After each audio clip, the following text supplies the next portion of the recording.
یہ صبح خاموشی سے شروع نہیں ہوئی بلکہ خاموشی کو توڑتے ہوئے شروع ہوئی۔ پہلے ایک ملک، پھر دوسرا، پھر چند گھنٹوں کے اندر پورا خلیجی خطہ ایک ایسے نقشے میں بدلا جہاں فضائی حدود بند ہو رہی تھیں، سائرن بج رہے تھے اور میزائلوں کے راستے نقشوں پہ کھینچے جا رہے تھے۔ یہ صرف ایران اور اسرائیل کی لڑائی کا پھیلاؤ نہیں تھا بلکہ ایک ایسا لمحہ تھا جہاں جنگ نے باضابطہ طور پہ امریکی مفادات اور اڈوں کو براہ راست نشانہ بنایا۔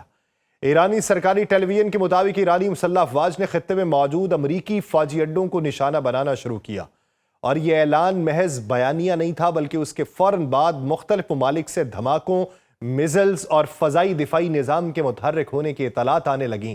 سب سے پہلے فضائی حدود کی بندش سامنے آئی جہاں قطر اور بحرین نے باضابطہ طور پہ اپنی فضائی حدود کو بند کر دیا۔ یہ قدم اس بات کا اعلان تھا کہ خطرہ محض نظری نہیں بلکہ عملی شکل اختیار کر چکا ہے۔ کچھ ہی دیر بعد کویت سے یہ خبر سامنے آئی کہ ایران نے وہاں واقع امریکی فوجی اڈے پر میزائل حملہ کیا۔ کویت خطے میں امریکہ کا ایک اہم لاجسٹک اور آپریشنل مرکز ہے جہاں سے عراق، شام اور خلیج میں امریکی سرگرمیوں کو سپورٹ کیا جاتا رہا۔ اس اڈے کو نشانہ بنانا دراصل واشنگٹن کو براہ راست پیغام تھا کہ اب جنگ صرف اسرائیل تک محدود نہیں رہے گی۔ آپ سب پر سلامتی ہو، میں یاسر رشید ہوں اور آپ دیکھ رہے ہیں سنو نیوز۔ ناظرین، اسی تسلسل میں متحدہ عرب امارات کے دارالحکومت ابوظہبی اور کویت میں زوردار دھماکوں کی اطلاعات سامنے آئیں۔ امارات میں واقع الزہفرہ ایئر بیس امریکی فضائی طاقت کا ایک کلیدی مرکز ہے جہاں جدید لڑاکا طیارے، ری فیولنگ یونٹس اور انٹیلیجنس پلیٹ فارمز تعینات رہتے ہیں۔ ایرانی میزلز کا اس سمت جانا اس بات کی علامت تھا کہ ایران نے اہداف کا انتخاب علامتی نہیں بلکہ اسٹریٹجک بنیادوں پہ کیا۔ پھر منامہ سے آنے والی اطلاعات نے صورتحال کو مزید سنگین بنایا۔ اسرائیلی میڈیا کے مطابق ایران نے بحرین میں واقع امریکی نیول بیس کے اوپر حملہ کیا۔ یہ وہی بیس ہے جہاں امریکی بحریہ کا 5th فلیٹ تعینات ہے جو خلیج، بحیرہ عرب اور بحر ہند میں امریکی بحری طاقت کی ریڑھ کی ہڈی سمجھا جاتا ہے۔ اگرچہ نقصانات کی مکمل تفصیلات فوری طور پہ سامنے نہیں آئی مگر محض اس بیس کو نشانہ بنانا ہی ایک غیر معمولی پیش رفت تھی۔ اس دوران کچھ رپورٹس میں یہ دعویٰ بھی سامنے آیا کہ سعودی عرب کے دارالحکومت ریاض کی سمت بھی ایرانی میزائل حملوں کی اطلاعات ہیں۔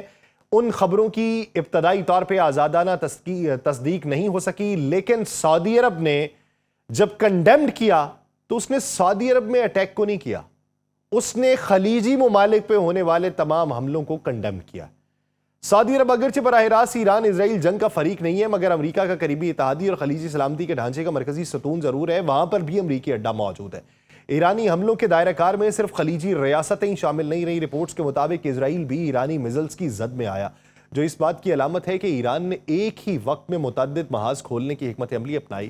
یہ وہ نقطہ ہے جہاں جنگ ایک محدود تصادم سے نکل کے علاقائی جنگ کی شکل اختیار کرتی دکھائی دے رہی ہے۔ اس تمام افراتفری کے درمیان قطر کی وزارت دفاع کا بیان خاص طور پہ توجہ کا مرکز بنایا۔ الجزیرہ کے مطابق قطری وزارت دفاع نے تصدیق کی ہے کہ ملک کی فضائی حدود کو نشانہ بنانے والی متعدد کوششوں کو کامیابی سے ناکام بنایا گیا، اور بیان میں یہ بھی کہا گیا کہ خطرے کی نشاندہی ہوتے ہی پہلے سے منظور شدہ سیکیورٹی پلان کے تحت فوری کارروائی کی گئی ہے اور تمام میزلز قطری حدود میں داخل ہونے سے پہلے ہی مار گرائے گئے۔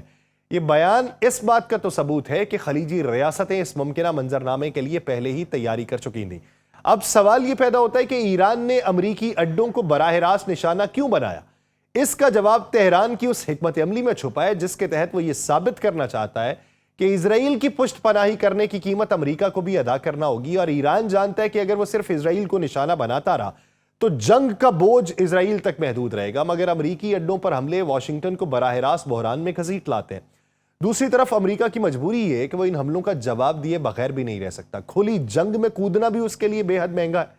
یہی وہ نقطہ ہے جہاں خلیجی ممالک کی پوزیشن بھی نازک ہو جاتی ہے، اور ان کی سرزمین پر موجود امریکی اڈے انہیں غیر ارادی طور پہ اس جنگ کا حصہ بنا رہے ہیں، چاہے وہ براہ راست فریق بننا چاہیں بھی یا نہ بننا چاہیں۔ فضائی حدود کی بندش، شہری پروازوں کا معطل ہونا، دفاعی نظاموں کا مکمل طور پہ متحرک ہونا اس بات کا اعلان ہے کہ خلیج اب محض تیل کی گزرگاہ نہیں رہی بلکہ جنگ کا ممکنہ مرکز بنتا جا رہا ہے۔ یہ وہ خطہ ہے جہاں ایک غلط میزل، ایک ناکام انٹرسیپشن یا ایک غلط اندازہ پورے عالمی معیشت کو ہلا کے رکھ دے گا۔ یہی وہ نقطہ ہے جہاں زیادہ تر عالمی تجزیے ایران کو تنقید کے کٹہرے میں کھڑا کرتے ہیں، مگر تہران خود اس فیصلے کو دفاع نہیں بلکہ ناگزیر حکمت عملی قرار دیتا ہے۔ بہت سے ممالک کی رائے یہ رہی ہے کہ ایران نے بیک وقت اتنے زیادہ محاذ کھول کے اپنے لیے خطرات بڑھا لیے۔ ایرانی موقف اس سے مختلف ہے اور اسی اختلاف نظر میں اس پورے بحران کی اصل گہرائی چھپی ہوئی۔ ایران کے نزدیک مسئلہ یہ نہیں تھا کہ محاذ زیادہ کھل گئے، بلکہ مسئلہ یہ تھا کہ اسرائیل کو نشانہ بناتے ہوئے راستے میں کون رکاوٹ بن رہا ہے۔ تہران کا موقف یہ ہے کہ جب بھی اسرائیل کی سمت میزائل یا ڈرون بڑھتے ہیں، راستے میں موجود کئی ممالک کی فضائی حدود سے ان کو انٹرسپٹ کرنے کی کوشش کی جاتی ہے، اور پوچھیں تو یہ معلوم پڑتا ہے امریکہ نے اپنی ایئر بیس سے کی ہے، اور یہ کوششیں محض دفاعی نہیں بلکہ عملی طور پہ اسرائیل کے تحفظ کا حصہ بن جاتی ہیں۔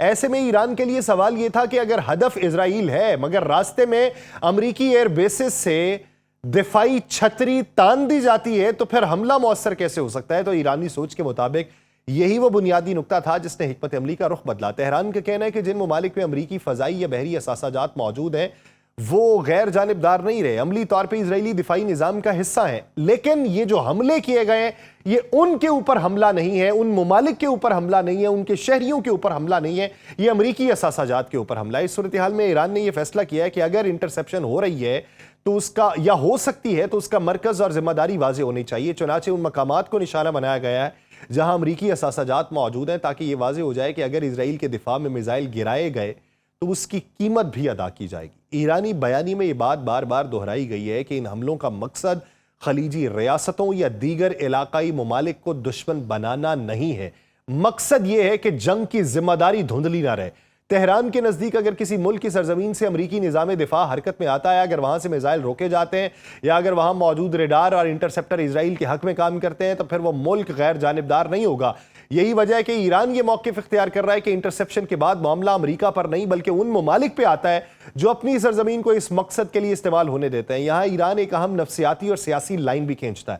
تہران کا کہنا ہے کہ اگر امریکہ براہ راست حملہ کرتا ہے تو جواب بھی براہ راست ہوتا، مگر جب امریکہ نے اسرائیل کو آگے کر کے جنگ کا آغاز کیا اور خود پس پردہ رہتے ہوئے اپنے دفاعی نظام خطے میں پھیلا دیے تو ایران کے پاس بھی یہی راستہ بچا ہے کہ وہ اس پردے کو ہٹائے۔ ایرانی موقف کے مطابق امریکی اثاثوں کو نشانہ بنانا دراصل اسی پردے کو چاک کرنا تھا تاکہ یہ واضح ہو جائے کہ جنگ کن ہاتھوں سے لڑی جا رہی ہے۔